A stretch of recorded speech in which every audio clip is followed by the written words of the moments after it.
The court has come back with a ruling saying we're not going to use a 1986 standard that would maybe cause a safe injection house to be seen as they used to look at crack houses. He said, no, it's not the same thing. Bill McSwain, the U.S. Attorney, says, I cannot wait to see you in court again. The Justice Department says, if you try it, we'll take action. Proponents of it, though, say this clears the way. We can raise money, we can start to get the sensibility this is going to happen. Is this right? Does this mean that this is on sure footing to happen, or inconclusive, long way to go? Tim, I think it's going to be a Pyrrhic victory. I think, you know, the advocates of the safe injection sites can have their moment of happiness.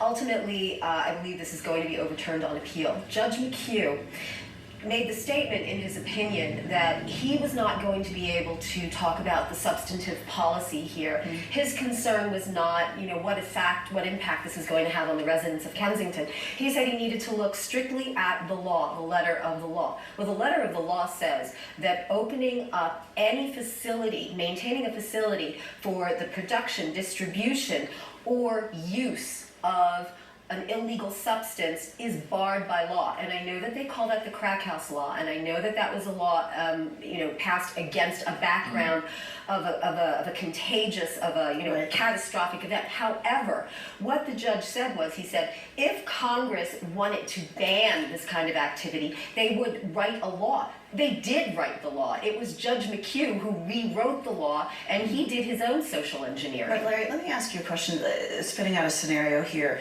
Number one, it's going to take time for anything to go out on appeal. If they can drag this thing out, let's just say there's a change in government and all of a sudden the Justice Department looks at things differently. Maybe there's a different U.S. attorney. Could it be different, or is Christine right? No matter what, when they get to the court, which is not going to change depending on who's in the White House, they're going to lose. Well, I think this is a long haul because even if there is a change in the presidency and a new Justice Department, remember we have a Democratic Attorney General who is more aligned with McSwain on this than with the other side. And I think what I keep coming back to is that this is, even if this happens, it is not the panacea that people think. In Vancouver, safe injection sites have only saved 75 lives a year. This will help, but it's not the panacea people think. David, Don, the other part of this is public opinion. Right. I mean, if you go to any of these public hearings in Kensington, for every person who says, I think it's a great idea, there's somebody else who says you cannot do this. Has the city itself done the work it needs to do? The two council people, Quinones and Squila, are saying, no, don't do this here. If you can't get them on board, is it really the time to push this? No, it's an outrage to me. I had trouble even conceiving of something like this, and I'm glad to hear what Larry said, because this Dawn Vancouver thing I've written about, and all it's done is, well, saving any life is important, but there's damage, there's widespread damage. And I keep on asking, and Squila does too, why Kensington? Why are we doing this? Squila, in fact, was on my show and said, well, if it's convenience for people that are addicted, let's put it across the city. Do you think this would go over in Rittenhouse Square in order to save these lives? Or Chestnut Hill. Thank you very much. Yes, exactly. Yes. Or in Germantown. Right. Yes, Yeah, you and I are kind of neighbors. Exactly.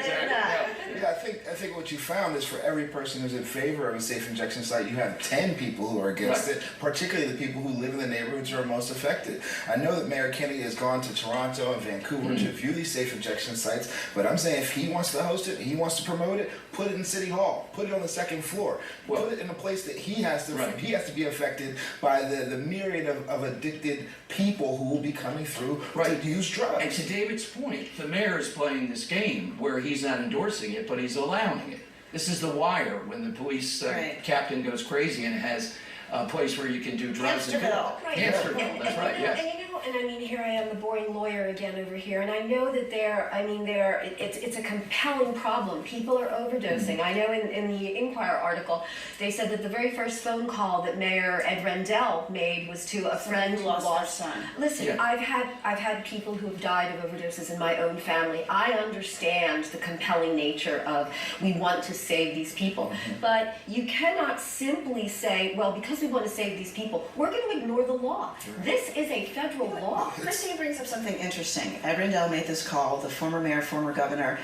to somebody who's very well off. He, of course, has a lot of contacts. A lot of this is public opinion. If he can reach the right, well-heeled individuals who may, for personal reasons, back this, and they can support a public campaign, is that a factor in changing how this is seen? It may be. I mean, but that would require, again, that's going to move the needle on public opinion, especially at the neighborhood level. That's going to take a long time and lots of resources. I keep coming back to Councilwoman Sanchez, who says, that what we really need, that it's understandable, as Christine says, like, that people want to do something because we're in crisis. But what she says is what we need is a comprehensive policy, and we're looking for quick fixes instead of coming up with a strategy. Let's take a turn and talk